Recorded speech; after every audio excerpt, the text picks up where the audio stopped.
Hi there. So, after closing thousands of real estate transactions over the last 45 years, I can tell you that one of the biggest mistakes homeowners make over 50 is waiting too long to downsize.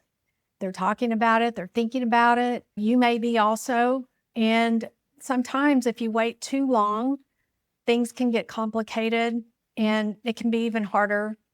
So I thought I'd give you 7 signs that might help you determine whether it's really time for you to downsize or not. So the first one is the house feels too big.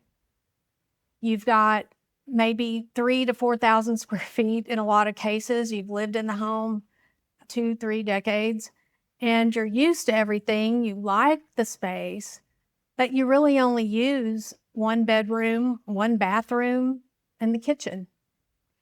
And so the rest of the home, you're still cleaning it, you're still maintaining it, and you do have room for the family to come and visit.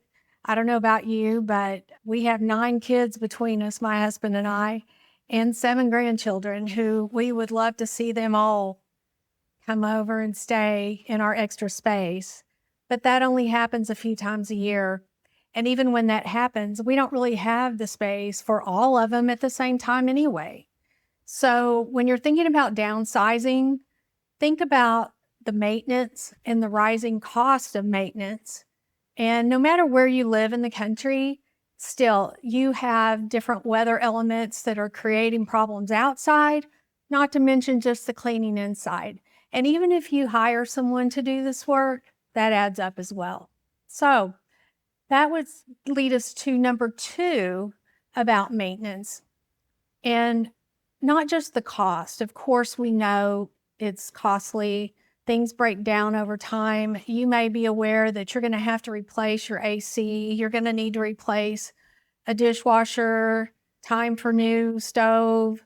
All those things, they don't last forever. They used to many, many years ago. They built them better, and now they sort of build them to kind of run out 5 or 10 years. So you're spending a lot of money on that. You're spending the cleaning money, the maintenance inside and out, and the cost just keeps going up. So you feel like you've retired, and now all this maintenance and cleaning is a full time job.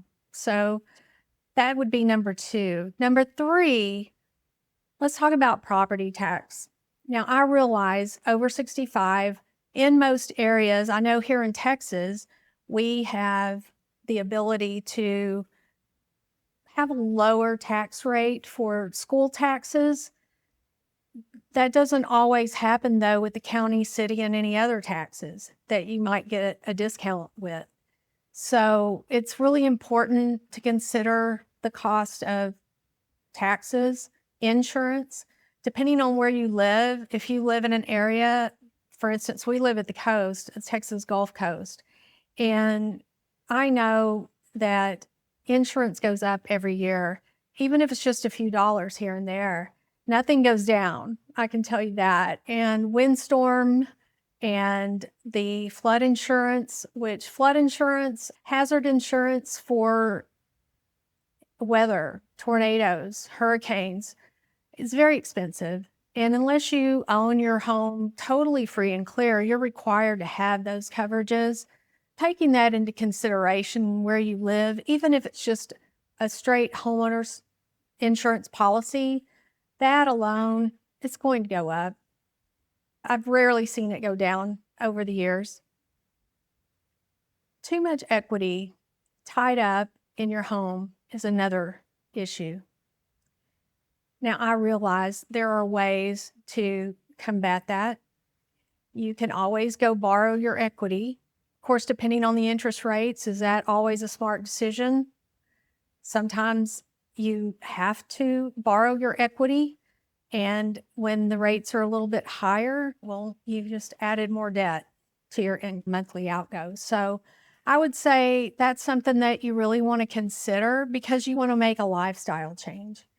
And a lifestyle change might just mean you want to live in a community where you can boat or golf or play tennis or pickleball and swim if you don't want to have your own pool, which of course is costly and high maintenance for sure, but you love to go swimming in a pool that's already maintained. Sometimes those things make sense for your health. Exercise, of course. And depending on where you live, you might not have that ability. And you might decide, you know what, I really want to downsize the home so it's not so costly and time consuming, so that we have time to actually do good things for our health and mobility. Also, I would say, speaking of health and mobility, that would be another issue that we would want to talk about, because as much as we want to believe in our 50s that, oh, we don't need to downsize or even think about that yet, we can make changes to our home, which of course is another expense. But it's still going to be years away before it really matters that we have 25 stairs to go up and down on. And of course, none of us know. I can tell you that things happen out of the blue you're not expecting, whether it's a fall, whether it's an accident in the car, whether it's just sometimes things go wrong with our health. And it can certainly be a burden, especially for your spouse, if they are your caregiver. If something happens to you, it's just something really important to think about, where the burden's going to lie and what this house brings for that purpose. So if you have already thought that ahead and you've purchased a home and created it for any future issues you might have health-wise, then I would say you were really, really smart, and that was a great decision. And if not, you don't fit into that, well, certainly downsizing may be something that you want to think about sooner than later. And number 6, so you want more freedom. And to have more freedom, that means you need more time and you need more money to travel, for one thing. Maybe you want to travel and you have decided that you want to, but saving up for it because your expenses are about to be very, very tight. Maybe downsizing makes the most sense. Giving you freeing up the time, lack of maintenance, no more money on the upkeep. So that's more freedom. That's a really good reason. Number 7, let's say you want to simplify your life and you just really want some lifestyle shifts. You want emotional relief. You're tired of cleaning the spaces that no one's in. You're tired of replacing items. You're tired of not feeling like you can leave your home because there's always so much to do. I would say simplify, downsize, declutter, all of that. You won't believe what a relief you'll feel. So if this is on your mind, this is the best way to do it. I'm actually going to talk about decluttering and a downsizing situation probably in my next video. So I hope you'll stay tuned. And I think we've covered it all for now, and just a lot to think about. I had a client that I recall lived in their home 38 years. And after 38 years, they went through all the steps that it took to actually downsize. And when they were done, all I can remember is them saying over and over every time we spoke, oh, geez, this is so awesome. I wish we had done this sooner. I mean, I think about all the money we spent and all the time we spent, and things could have been so much easier. So if that's you, that's something that you're thinking about, I'd say give it a long, hard thought. And if there's anything that I can do to help, you can certainly reach out. Subscribe to my channel. I've got a lot of information to give you.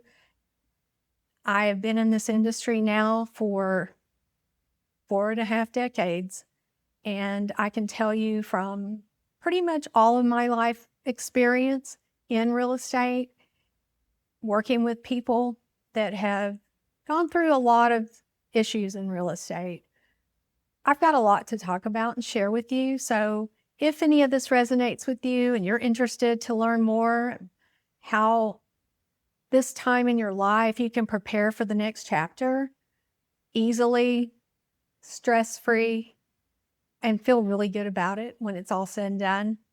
Stay tuned. I hope you'll join me. Subscribe to my channel. And I'm Karen Hayes. Thank you.